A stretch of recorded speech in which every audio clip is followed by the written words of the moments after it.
خير عليكم حبايبي، كيف حالكم؟ يومكم سعيد وحلو، إن شاء الله تكونوا بخير وكويسين وجمعة سعيدة. مقدما بناء على طلب وحدة من متابعيني، اليوم حبيت نشارك معاكم نديروا دجاج كنتاكي بالخلاط بطريقة سهلة وبسيطة.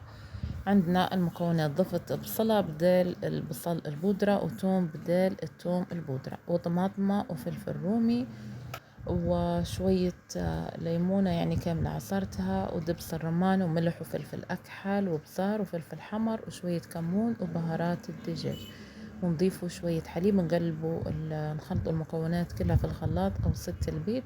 عندنا هنا الدجاج أنا كان طايب، كان تبوني عادي انتم وراحتكم، بس أنا طيبت عشان نستفيد بالشربة ندير فيها شوية رز أبيض. خلاص نقلبوا الدجاج كله في التتبيلة، وبعدين نغطوه بشكارة نايلو ونخلوه في التلاجة 30 دقيقة بالضبط.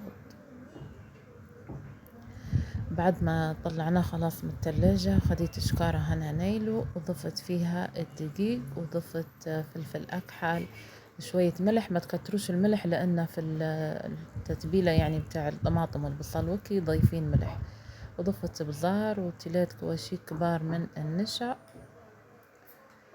خلاص نقلبه كله في شكارة. وبعدين هنا أهم خطوة للنجاح الدجاج أو الطبقة اللي تقعد مقرمشة من برا، إنه لما تجوا تغلفوا الدجاج هيك يعني تخضوه في الشكارة خض، مش تنفضوا الدقيق هيك عليه، مش تقعدوا تلبسوا وتضغطوا بيدكم، لا لا، كيف ما تحقوا في الفيديو،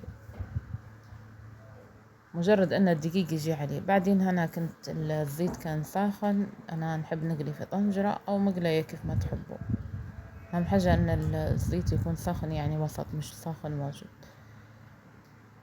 اول ما ياخد اللون الذهبي او يتحمر نقلبوه الجهة الاخرى. في اللي يضيفوا عاد اللون الغذائي هذا او اللون الصناعي الاصفر او البرتقالي، بحيث انه يعطي كيف المطعم يقد لونه ذهبي. انا ما ضفتش بصراحة. وهذا كان غدانا اليوم، وكي دجاج عندنا طاب. حبيت نوريكم صوت القرمشة. انا واحد فتح منهم الشيش، ما قلت لا سكر الشيش مطلوب. وان شاء الله حبايبي الفيديو عجبكم، وقدمناه مع الرز، ونعرفش نوضح الزرعة اللي في الرز من فوق، وفلفل مقلي حار وشوية سلطة. ان شاء الله يعجبكم تجربوا طريقتي سريعة وبسيطة، وكل حاجة في الخلاط خير من السريب المواعين، من برا مقرمش طبعا ومن جوا رطب. ممكن مع بطاطا مقلية، مع مكرونة عادية أو مكرونة عشان اسمها مكرونة بشاميل.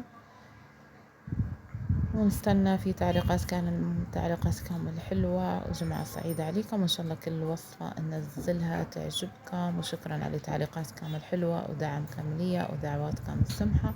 نشوفكم إن شاء الله في وصفة جديدة سهلة.